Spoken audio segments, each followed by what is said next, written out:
মাকুম চহৰৰ যান-জঁট সমস্যাক লৈ প্ৰতিক্ৰিয়া দুই সংগঠনৰ। মাকুম চহৰৰ এক গুৰুতৰ সমস্যা হৈছে যান-জঁটৰ সমস্যা। অভাৱনীয় যান-জঁটত অতিষ্ঠ হৈ পৰিছে জনসাধাৰণ।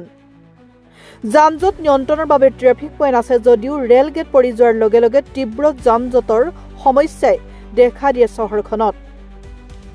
চহৰখনত যান-বাহন ৰখোৱা স্থানৰ অভাৱৰ বাবেও তীব্ৰ যান-জঁটৰ সমস্যাই দেখা দিয়া পৰিলক্ষিত হয়, যাৰ বাবে এতিয়া যান-জঁটৰ সমস্যা যে নিয়ন্ত্ৰণহীন হৈ পৰিছে মাকুমত। মাকুম চহৰৰ আশে-পাশে অবৈধভাৱে ব্যৱসায়িক প্ৰতিষ্ঠানৰ সংখ্যা দিনক দিনে ক্ৰমাৎ বৃদ্ধি পোৱাত দৈনিক শিল বালি ভৰ্তি ডাম্পাৰ অইল দূষিত অঞ্চল হোৱা হেতুকে অইলৰ বৃহৎ বৃহৎ আকাৰৰ বাহনসমূহ চহৰৰ মাজেদি অহা যোৱা কৰা আদি বিভিন্ন ক্ষেত্ৰত হোৱা যান-জঁটৰ বাবে ব্যাপক সমস্যাৰ সন্মুখীন হ'বলগীয়া হৈছে পথচাৰীৰ লগতে যান-বাহনৰ গৰাকীসকলো।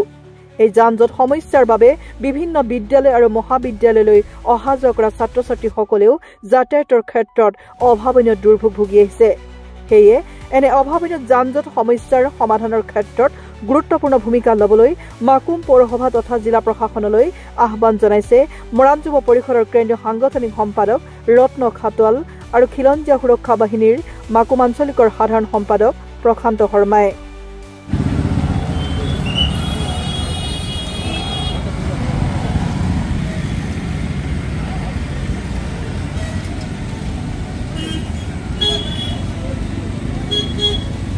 এইটো আমাৰ মৰাণ যুৱ পৰিষদৰ ফালৰ পৰা এটা কথা ক'বলৈ বিচাৰিছোঁ যে আমাৰ মাকুম পৌৰসভাই এনেকুৱা এটা কৰি আছে যে আমাৰ য'তে ত'তে ফাষ্টফুডৰ দোকান, য'তে ত'তে কিবাকিবি দোকানবিলাক বঢ়াই দিছে আৰু ইমানে যান-জঁটৰ মানে পৰিৱেশ সৃষ্টি হৈছে। ল'ৰা ছোৱালীবিলাক ৰাতিপুৱা টাইমত মানে টাইম মতে স্কুলত নাপায়গৈ। এইটো মানে বহুত বেয়া কথা হৈছে আৰু এইটো যাতে চৰকাৰে অকণমান চেষ্টা কৰিব লাগে যে আমাৰ পৌৰসভাই মানে এইবিলাক কি কৰি আছে এইবিলাক। আৰু যিহেতু আমাৰ এনেকুৱা এটা প্ৰব্লেম হৈছে, আমাৰ কোনো মানে ৰাস্তাত মানে মানুহ থিয় হ'বলৈ জেগা নাই। আমি যেতিয়া থাকিবলৈ জেগা নাইকিয়া হৈ গৈছে আমাৰ মানে ইমানে প্ৰব্লেম হৈছে যাতে দোকানটো য'তে ত'তে অকল সিহঁতে মানে 10 টকাৰ কাৰণে 15 টকাৰ কাৰণে 20 টকাৰ কাৰণে মানে দোকান য'তে ত'তে বঢ়াই দিছে। এইটো বহুত বেয়া কাম কৰিছে। এইটো যাতে ভুল নহওক, এইটো অৱগত তেনেকৈ কৰা নাই, কিন্তু আমি কৰিম নিশ্চয়, এইটো কৰিম বুলি ভাবিছোঁ। নিশ্চয় মেম'ৰেণ্ডাম নিশ্চয় দিম। আৰু বিশেষ মানে কি হৈছে, বহুত প্ৰব্লেম হৈছে মানে ল'ৰা ছোৱালী নিচেই সকলোৱে দেখিছে। আজি যান-জঁটৰ অকণমান প্ৰব্লেম ইমান দেখা নাই, কিন্তু সদায় আমাৰ যান-জঁটৰ সদায় প্ৰব্লেমে হৈ আছে। সকলোৱে জানে আমাৰ ইমানেই যান-জঁটৰ মানে প্ৰব্লেম হৈছে। ৰাস্তা ফুটপাথত যেনেকুৱাকৈ দোকানবিলাক য'তে ত'তে বঢ়াই দিছে, এইবিলাক যাতে পৌৰসভাই অকণমান চাব লাগে।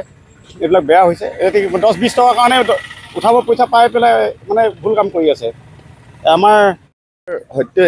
যিহেতু ইয়াত ফুটপাথৰ ওপৰত বিভিন্ন ধৰণৰ ফাষ্টফুডৰ দোকান আৰু বিভিন্ন ধৰণৰ দোকান ইয়াত বঢ়াই দিয়া হৈছে, গতিকে আমাৰ ৰাইজৰ অহা যোৱাত বা ষ্টুডেণ্টৰ স্কুলৰ ক্ষেত্ৰত যথেষ্ট প্ৰব্লেমৰ সৃষ্টি হয়। গতিকে এই ক্ষেত্ৰত মাকুম পৌৰসভাক মই অলপ লক্ষ্য দিবৰ কাৰণে বিষয়টো লক্ষ্য কৰিবৰ বাবে মই অনুৰোধ জনালোঁ।